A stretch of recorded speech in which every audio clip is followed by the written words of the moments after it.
Promised you a fascinating Mayam Bialik story. I've been waiting. I have it. She does not like musicals. She is not a fan of musicals. And I see the surprise in your face. That's the fact? No, there's more to it. Okay. She hates musicals, and apparently everybody thinks she should like musicals just because of, I don't know, her personality, I suppose. Well, I would have imagined that as someone who probably literally grew up in show business, Exactly. she did all of that stuff. Yeah, singing, think. dancing, acting. Yeah, exactly. She was on with James Corden a year ago, and he said, I've heard this nasty rumor that you don't like musicals. He had just hosted the Tonys. And he said, yeah, I just hosted the Tonys. She goes, did you? I don't know anything about that. And he said, well, I've heard you don't like musicals. She said, that's right. It's not my thing. Okay, but why? What happened? Why do you not like this? Why do I have to like it? I don't know. Did something ever happen in your life? No, it's ridiculous. People are talking and then they're singing. So weird. A lot of people say that. It's like you're just a lot of people don't like you're music. talking, and all of a sudden you break into songs. It's the dumbest thing I've ever heard in my life. My wife just bought tickets for she and my daughter to see the show Wicked. It's coming here locally. And she said, now I've seen it. We went to New York years ago for my wife's birthday, and we saw Wicked on Broadway. Really good show. And it's coming here. And she said, do you want to go as well? And do you think our son, our 16-year-old, would like it? And I said, well, how much are the tickets? And she said, I don't want to tell you. I said, what do you mean you don't want to tell me? She goes, well, I think you're gonna. Well, you answered her question with a question. Well, the reasoning was if the tickets were $20, I thought, yeah, we could go. They're not. 20. They're not. 20. This ain't. We're not in London. We're not in London. We ain't on This is a Broadway. traveling It's a Broadway traveling company. Broadway company. My wife bought 2 tickets for herself and my daughter, and I Who said, is a young actor? who's a young actress herself at 13, and she asked me if I wanted to go, and I said, how much are the tickets? Now, how much do you think she spent on 2 tickets to see Wicked locally? Not on Broadway, not in London. Can I ask level? I don't know. You don't know. Whatever was left, it's coming. It's like I think it opens in a week. Yeah. She got tickets for 2 weeks from now. I'm going to say 2 tickets. she spent $300. That's right. That's exactly right. And when she said 300, I said, I think I've misheard you. What did you really spend on these tickets? And she goes, yeah. She goes, well, that's what they cost, and our daughter deserves it. Did you have that moment like that Hitler movie clip Yes. in the bunker when his hands just start shaking I just started uncontrollably? shaking, and I said, what? $300? Are they on the stage? No, they're No. upper level. Yeah. I said, really, you ought to be she ought to be an actress in the show. Yeah, She should be a munchkin. Yes. And I said, no, I don't think I want to go. And I can speak for our son that he doesn't want to go either. I'm not gonna do. You're not. You're not going. I bet he doesn't know what Wicked's about. He just thinks it's a cool word. Wicked. I told her she could drop off our 13-year-old and save the money on her own ticket and spend $150. Look, I'll put her on a bus to Kansas it's cheaper. I couldn't believe it. I could not believe it. Well, because it's getting later, and I know how these things work. As the show date approaches, the cheaper seats, they go first. Mm-hmm. So that's why I was wondering if she's looking now, what's left is going to be some premium seats. $300 worth. $300. And she deserves it. I said, okay. All right, fine. She'll love it. Your daughter will love it. Oh, I'm sure she absolutely. will. I'm sure she will. 300. Restless.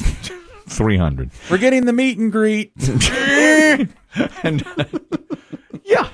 And the program. And I said to my wife, like, you've already And dinner, of course. I said to my wife, you've already seen it. She's like, yes, but for our daughter. I said, drop her off. But let her go in. She's 13. She's 13. You're not here alone, are you? Oh, yeah. My daddy's cheap. Couldn't believe it. I just was stunned. I thought she was going to say $75. I thought the tickets were going to be $30 a piece with a $15, surcharge or whatever, processing. I'm just not surprised. Clearly not. You guessed it. So it's a musical. Mayam Bialik does not like musicals. You heard her say. They just break into song. What's up with that? Here's the factoid about her. In 1997, she and her boyfriend went to see the show Rent. Neil Patrick Harris, who's a friend of hers, was in Rent. Now, I've not seen Rent, but I'm 99% sure that is a musical. That's right. And so in fact, I think Neil Patrick Harris said, I got you some seats up front. So Yeah. Mayam Bialik, as you'd expect, is with her boyfriend in 1997 up front to see Rent, even though she's not a big fan of musicals. When the show was over, the audience gave a standing ovation. Mayam Bialik thought the whole show was horrible. She thought it was trash, and she didn't stand up. And she was the only one in the audience not standing up. And her boyfriend looked down at her and said, aren't you going to stand up? And she said to her boyfriend, I won't stand for this trash. And Neil Patrick Harris, who was bowing on the stage, read her lips when she said that to her boyfriend. I'm not going to stand up for this trash. So later, when Mayam Bialik went backstage to say to Neil Patrick Harris, nice job, he said, I read your lips and I saw you didn't stand up. And they didn't speak for 20 years. I get it. He was so mad. They didn't speak for 20 years. And he had read her lips. And she said, well, listen, I don't have a good answer. I thought the show was terrible. And she said that to him, which is hard to do, I would say. Yeah. She told Neil Patrick Harris, I don't know what to say. I don't have a good Most humans, and certainly you would imagine showbiz folk, would have just kind of played it up. Great job. Well, she was going to, but he said to her first, I saw you didn't stand up and I read your lips. And she said, well, I don't have a good answer for you. I thought it was terrible. It was really bad. I don't like it. And he didn't speak to her for 20 years.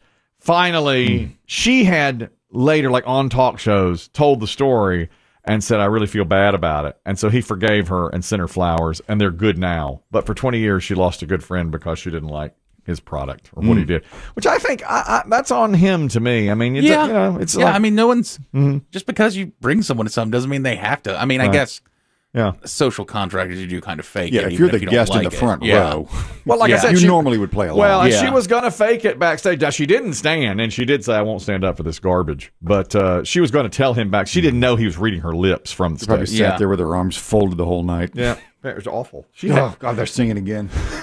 Jesus. Just pay the rent. I know. Pay the rent already, you know? And, it reminded me, when I ran for student council secretary secretary. I ran for secretary. Nobody runs for secretary. I ran for student council secretary and lost in an extraordinarily close race. I might say this as well. Was there a penmanship challenge? Is that a qualifier? It was just a vote, and I found out later that a good friend of mine didn't vote for me because he thought the other candidate was more qualified. And he was right.